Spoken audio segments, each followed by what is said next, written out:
Wellington Zoo is a place where we connect people with animals. A lot of kids these days living in cities don't even have pets. They don't understand where their food comes from. There's all these things that we take for granted as adults that children are not exposed to anymore. So an urban zoo like ours can actually set the platform for that learning.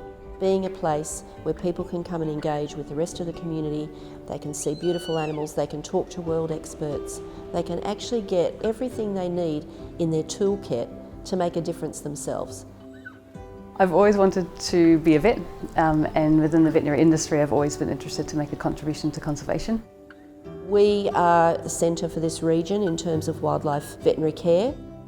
Our vets are working 70% on native wildlife that comes into the zoo from the community, and 30% of their time is spent on the animals that live here at the zoo. This job is really great because it allows us to work with wildlife directly, treating and rehabilitating them for release, but also contribute to research projects which are helping Wellington Zoo and external parties learn more about these species so that we can do more and more to help save individuals and populations.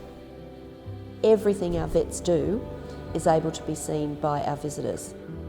People often then ask lots of in-depth questions and learn about wildlife and the zoo profession.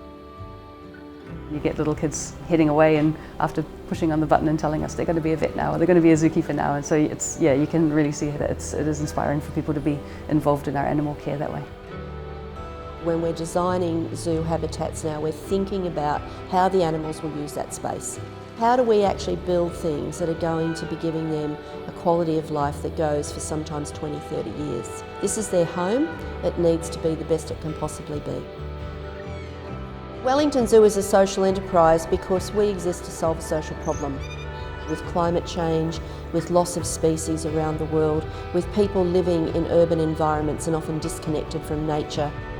So we have a range of measures that we look at across the whole organisation. What percentage do we give of our operational expenditure directly to field conservation? How many animals that come in to be treated in the nest to Kohanga are released to the wild? What do we sell in our retail shop? 60% of our products are ethically sourced or sustainably sourced product. And what's been really interesting in that is that people have responded to those items. People prefer to buy them.